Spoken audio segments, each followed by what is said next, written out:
రాష్ట్రంలోని ప్రభుత్వ పాఠశాలల రూపురేఖలు మారాలని, వాటిపై ప్రజలకు నమ్మకం కలిగించేలా చర్యలు చేపట్టాలని ముఖ్యమంత్రి రేవంత్ రెడ్డి ఆదేశించారు. ప్రతి బడిలోనూ పూర్తి మౌలిక సదుపాయాల కల్పనకు చర్యలు తీసుకోవాలన్నారు. వేసవి సెలవులు ముగిసేలోగా పాఠశాలల్లో పనులు పూర్తి చేయాలని, అన్నింటా స్పష్టమైన మార్పు కనిపించాలని స్పష్టం చేశారు. విద్యార్థులకు యూనిఫారంలతో పాటు పాఠశాలల్లో మౌలిక సదుపాయాల ఏర్పాటు, పర్యవేక్షణ బాధ్యతలను స్వయం సహాయక మహిళా సంఘాలకు అప్పగించే అంశాన్ని పరిశీలించాలని చెప్పారు. దీని ద్వారా నిరంతర పర్యవేక్షణ ఉండడంతో పాటు మహిళలకు ఆర్థిక చేయూత అందించవచ్చన్నారు. ప్రభుత్వ పాఠశాలలు, కళాశాలలకు తక్షణమే ఉచిత విద్యుత్ సదుపాయం కల్పించాలని ఆదేశించారు. పాఠశాలల్లో మౌలిక వసతుల కల్పనపై సీఎం ఆదివారం రాత్రి హైదరాబాద్ లోని MCHRDIలో ఉన్నత స్థాయి సమీక్ష నిర్వహించారు. మంత్రి శ్రీధర్ బాబు, ముఖ్యమంత్రి సలహాదారు వేం నరేందర్ రెడ్డి, ప్రభుత్వ ప్రధాన కార్యదర్శి శాంతికుమారి, విద్యాశాఖ ముఖ్య కార్యదర్శి బుర్రా వెంకటేశం తదితరులు పాల్గొన్నారు. ఇతర రాష్ట్రాల్లోని సర్కారు బడుల్లో మౌలిక సదుపాయాలను పరిశీలించి రాష్ట్రంలో అమలు చేయాలి. గ్రీన్ ఛానల్ ద్వారా నిధులు మంజూరు చేయాలి. ప్రవాసుల నుంచి నిధులు సేకరించాలి. వారి సహకారం తీసుకోవాలి. బడుల్లో డిజిటల్ తరగతి గదులు ఏర్పాటు చేయాలి. టీ-షాట్ ద్వారా అనుభవజ్ఞులైన ఉపాధ్యాయులతో డిజిటల్ పాఠాలు బోధించాలి. అన్ని చోట్ల సోలార్ ప్యానెళ్ల ఏర్పాటుపై దృష్టి సారించాలి. రాష్ట్రంలోని ప్రభుత్వ పాఠశాలల స్థితిగతులను వెబ్సైట్ ద్వారా అందుబాటులోకి తేవాలి. నూతన జాతీయ విద్యా విధానంపై సమగ్ర అధ్యయనం చేయాలి. విద్యావేత్తలు, మేధావులతో చర్చించాలి. నైపుణ్య విశ్వవిద్యాలయం కోసం ISB తరహాలో పాలక మండలి ఏర్పాటు చేయాలి. న్యాక్ పై పూర్తి స్థాయిలో దృష్టి సారించాలి.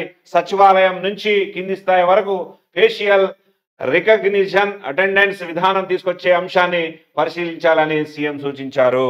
ఇక్కడ ఇతర రాష్ట్రాలకు పోయి మన పాఠశాలలో డెవలప్ చేసుకోవాలనే ఒక మాట వచ్చినది.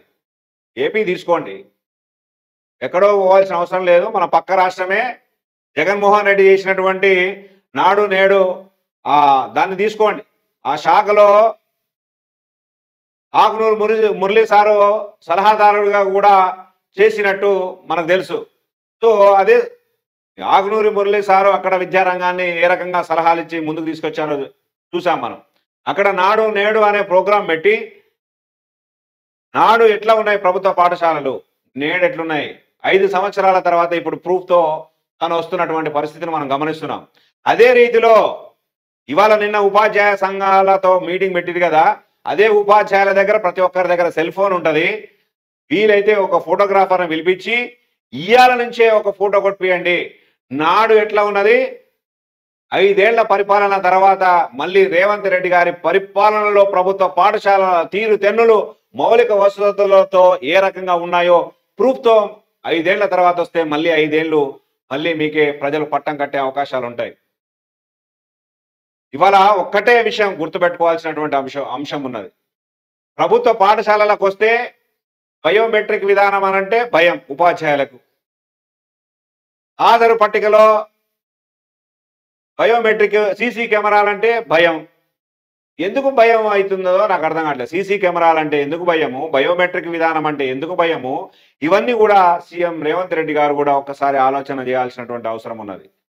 ఇక్కడ బడికి పోతున్నటువంటి తరుణంలో ఉపాధ్యాయులకు అనేక సేవలను కల్పించాలనేది ఆంటీవీ కూడా అనేక రకాలుగా ప్రయత్నాలు చేస్తూ ఉన్నది, చెప్తా ఉన్నది కూడా.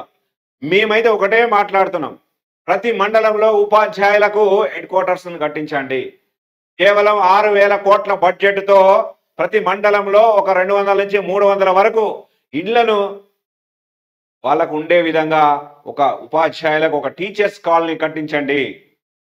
ఆ మండల పరిధిలో ఉన్నటువంటి ఉపాధ్యాయులంతా ఆ మండలంలో చెప్పే విధంగా ఉండేటట్టు చేయండి. ఇంకా అంతకంటే మౌలిక వసతులు ఇంకేం కావాలి చెప్పండి. వాళ్ళకి అన్ని రకాలైనటువంటి సమస్యలు పరిష్కారం అయితే కదా. ఇక్కడ వచ్చిందల్లా చిక్కు ఏమవుతుందనంటే స్థానికత ఒక ఇష్యూ ఒకటి వస్తున్నది. తర్వాత ఎక్కడో హైదరాబాద్లో ఉంటూ సుదీర్ఘ 70 కిలోమీటర్లు పోయి ఉద్యోగం చేసే అటువంటి ఉపాధ్యాయులు ఉన్నారు. వాళ్ళకి ఎట్లా పరిస్థితి ఎట్లా, అది గమనించుకోవాల్సినటువంటి అవసరం ఉన్నది.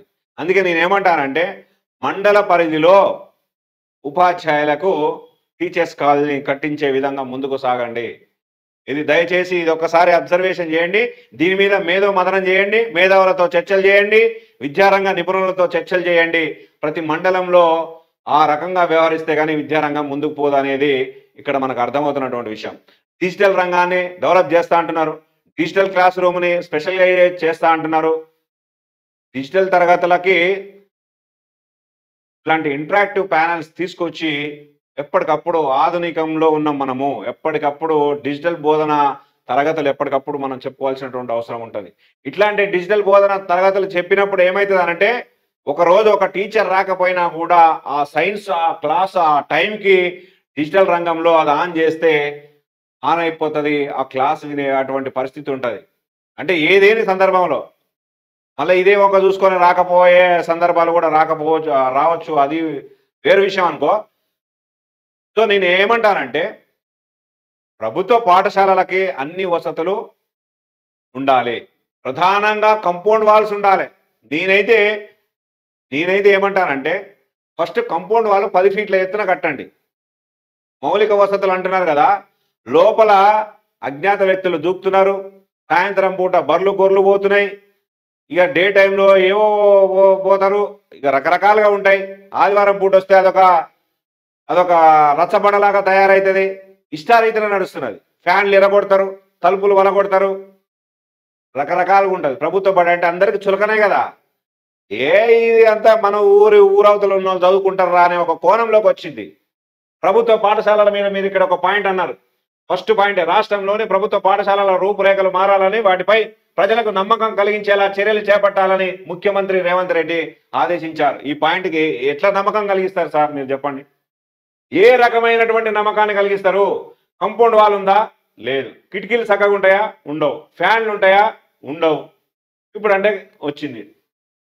ఇక్కడ నేను అనేది ఒకటే, ఇక్కడ ప్రభుత్వ పాఠశాలల మీద నమ్మకం కలిగించాలంటే గవర్నమెంట్ ఉద్యోగంలో పనిచేసే అటెండర్ స్థాయి నుంచి మొదలుకొంటే కలెక్టర్ స్థాయి వరకు వారి వారసత్వాన్ని ప్రభుత్వ పాఠశాలల్లో చదివించే విధంగా ఒక నిబంధనను పెట్టండి. అప్పుడు ప్రభుత్వ పాఠశాలల మీద నమ్మకం పెరుగుతుంది. మీరు స్థానిక వార్డు మెంబర్ నుంచి మొదలుకొని మీ స్థాయి వరకు మీ వారసత్వాన్ని ప్రభుత్వ పాఠశాలలో చదివించే విధంగా నిబంధనలు పెట్టండి. అప్పుడు ప్రభుత్వ పాఠశాలల మీద నమ్మకం కలుగుతుంది. ఉద్యోగస్తుల పిల్లలు చదవట్లేరు, రాజకీయ నాయకుల పిల్లలు చదవట్లేరు, కాస్తో కూస్తో డబ్బులున్న వాళ్ళు చదివించట్లేరు. మరి ఎవరు చదివిస్తున్నారు? ఇక్కడ అత్యంత బీద బడుగు బలహీన వర్గాల ప్రజలు మాత్రమే ప్రభుత్వ పాఠశాలలో చదువుతున్నారు. సో వాళ్ళకి ఎందుకులే చదువు అనుకునే ధోరణి ఈ వ్యవస్థలో తయారైంది. మేము అనేది అదే, మేము ఒక దగ్గర కూర్చొని చదువుదాం. రాజకీయ నాయకుల పిల్లలైనా సరే, ఉద్యోగస్తుల పిల్లలైనా సరే, అందరం ఒక దగ్గర, పేద బడుగు బలహీన వర్గాల ప్రజల పిల్లలైనా సరే ఒక దగ్గర కూర్చొని చదివే విధంగా ఊరు బళ్ళని ఆ రకంగా తయారు చేయాలి. నమ్మకం కలిగించాలంటే ఫస్ట్ మీ పిల్లలని జాయిన్ చేయండి. ఈ నమ్మకం పాయింట్ మీద మాట్లాడండి. ఎంత పెద్ద డిబేట్కైనా మనం మాట్లాడదాం. నమ్మకం ఎట్లా కుదురుతుంది సార్?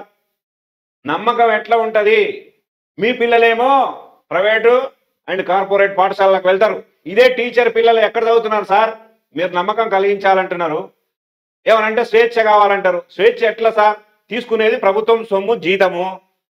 మరి వంత పాడేది ప్రైవేటు పాఠశాలలకు, ప్రైవేటు కార్పొరేట్ పాఠశాలలకు. ఇది ఎక్కడి న్యాయం? మీ చదువు మీద మీకే నమ్మకం లేకపోతే, మీ చదువు మీ ఇలాంటి ఉద్యోగస్తులకే ఎక్కడ రాకపోతే మరి మాలాంటి వాళ్ళకి ఎట్లా నమ్మకం కుదురుతుంది? ఇది మాట్లాడాల్సినటువంటి అంశం. ఇది పూర్తిగా రాష్ట్ర వ్యాప్తంగా డిబేట్ కావాల్సినటువంటి అంశం ఉన్నది. ప్రభుత్వ ఉపాధ్యాయుల పిల్లలు కానీ, లేకపోతే ఏదేని ఉద్యోగస్తుల పిల్లలు కనీసం ప్రభుత్వ పాఠశాలల వైపు కన్నెత్తి కూడా చూడట్లేరు. మీరు ఎట్లా నమ్మకం కుదిరిస్తారు? ఇది మాయా మాటల మాయాజాలంగా కనిపిస్తున్నది. నమ్మకం కుదరాలంటే నిబంధనలు తీసుకురావాలి. నిబంధనలు లేకపోతే మన రాష్ట్రంలో విద్యారంగం బాగుపడదు. విచిత్రమైనటువంటి విషయం ఏంటంటే, ఎగ్జామ్స్ కాకముందే ప్రైవేటు కార్పొరేట్ పాఠశాలలు ఇప్పటికే వాళ్ళు బ్రోషర్లు వేసుకొని కాలనీ తిరుగుతున్నారు. అప్పుడే నాకు కనపడుతూనే ఉన్నాను. నిన్న మొన్న మా స్కూల్లో జాయిన్ కాండి, మా కాలేజీలో జాయిన్ కాండి అని పెట్టి చేస్తున్నారు. ఇక మన ప్రభుత్వ విద్యారంగం ఏ రకంగా ఉంటుంది తెలుసా? జూన్ 13వ తారీఖు నాడు బడి ప్రారంభం అయితే వాళ్ళు బడి బాట అదే రోజు నాడు ప్రారంభం చేస్తారు.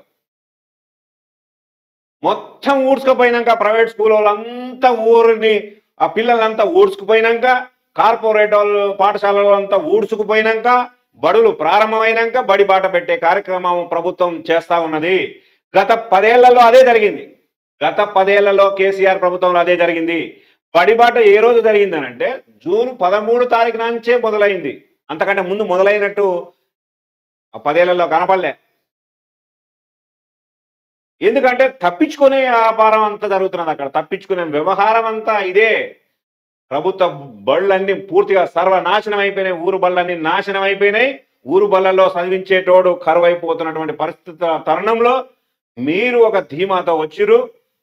మీరు ఆ ధీమాతో ఉపాధ్యాయ సంఘాలతో ఇవాళ భేటీ పెట్టిరు, సమీక్షలు పెట్టిరు, సమావేశం పెట్టిరు, ఆత్మీయ సమ్మేళనం అంటున్నారు. 4 పేర్లు అనుకున్నాం మనం. ఈ 4 పేర్లకు సార్థకత రావాలంటే మన దగ్గర ఉన్నటువంటి ఇది మొదటి విద్యా సంవత్సరం 2024-25 విద్యా సంవత్సరం మెరుగుపడాలంటే నాడు నేడు లాంటి కార్యక్రమాలు తీసుకోండి. మీకు నచ్చకపోతే ఆ పేరే పెట్టుకోండి, ఫోటోలు దింపించండి. ఇప్పుడు అంతా టెక్నాలజీ మారిపోయింది. సీసీ కెమెరాలు పెట్టుకోండి, బయోమెట్రిక్ విధానం పెట్టుకోండి, ఏ టీచర్ ఎప్పుడు వస్తుండో పెట్టుకోండి. టీచర్లకు బరువయ్యే పనులు అంటే వాళ్ళ మేధస్సుకు బరువయ్యే పనులు చెప్తే కూడా కష్టమైపోతున్నది. అట్లాంటి పరిస్థితులు నెలకొన్నాయి. ఈ రకమైనటువంటి తీరుతెన్నులు కనబడుతున్నాయి. అంటే ఇక్కడ ఆలోచించాల్సింది ప్రభుత్వ పాఠశాలలు ఊగనే రూపురేఖలు మారాలనంటే మాటలతో రూపురేఖలు మారవు. 63 సంఘాలు 63 రకాలుగా మీ టేబుల్స్ మీదకి డిజైన్లు వస్తాయి. కానీ అలా ఏం చేయాలో మీకే అర్థం కాదు. అంత ఇది ఉంటుంది. ప్రాక్టికల్గా ఒకటి ఉంటుంది, మీ టేబుల్ మీ దగ్గరికి ఒకటి వస్తుంది. అందుకే నేను ఏమంటానంటే నిత్యం ప్రభుత్వ పాఠశాలలను పర్యవేక్షించే ఒక స్పెషల్ టీముని రంగంలోకి దించండి. స్పెషల్ టీముని రంగంలోకి దించండి. వాళ్ళ పనే అదే. ఇక ఎప్పుడు చూసినా వాళ్ళ పనే అది. మరి అది జిల్లాకు పెడతారా లేకపోతే మండలానికి పెడతారా? ఎప్పుడు ప్రభుత్వ పాఠశాలలను ప్రభుత్వ కళాశాలలను పర్యవేక్షించే ఒక నిపుణుల అంటే పర్యవేక్షించే ఒక కమిటీని ఏర్పాటు చేయండి. వాళ్ళకి కొన్ని అట్లా పెట్టండి. నష్టమేంది? రూపురేఖలు మారాలని మీరు నెత్తి నోరు కొట్టుకుంటున్నారు. మీకు హ్యాట్స్ ఆఫ్ చెప్పాలి. రూపురేఖలు మారాలి అని అందరం అంటున్నాం, కానీ మారట్లేవు సార్. గత 80 ఏళ్ల స్వతంత్ర భారతదేశంలో ఇవాళ ప్రభుత్వ విద్యారంగము అధమ స్థాయికి పడిపోయినటువంటి పరిస్థితులు మనం చూస్తున్నాం. కార్పొరేట్ రంగాన్ని పెంచి పోషిస్తున్నాం, ప్రైవేట్ రంగాన్ని పెంచి పోషిస్తున్నాం. ఇది వ్యవస్థలో బాగా విపరీతమైనటువంటి కాడ్యం అంటమా లేకపోతే ఇంకోటి అంటమా తెలియదు. ప్రభుత్వ విద్యారంగాన్ని మరి ఏ రకమైనటువంటి స్థితిగతులతో మరి ముందుకు తీసుకొస్తారో వాళ్ళ నుంచి మీరే హామీ తీసుకోండి సార్. సీఎం రేవంత్ సార్, నేను ఒకటే విజ్ఞప్తి చేస్తున్నా. మీ నుంచి వాళ్ళు హామీ తీసుకున్నారు. 317 జీవో హామీ, దాని మీద పరిష్కారం కోసం హామీ కావాలంటారు, ఇచ్చేయండి. తర్వాత పిఆర్సీ సమస్య ఏదైతే ఉందో అది కూడా హామీ ఇచ్చేయండి. రకరకాల వాళ్ళ కోరికలు ఏవైతే ఉన్నాయో అన్నిటికీ హామీలు ఇచ్చేయండి. కానీ మీరు కూడా వాళ్ళ నుంచి హామీ తీసుకోండి. వాళ్ళు ఏమి హామీ ఇస్తున్నారో అది కూడా అడగండి. అట్లయితేనే ప్రభుత్వ విద్యారంగం మెరుగుపడే అవకాశాలు ఉంటాయి.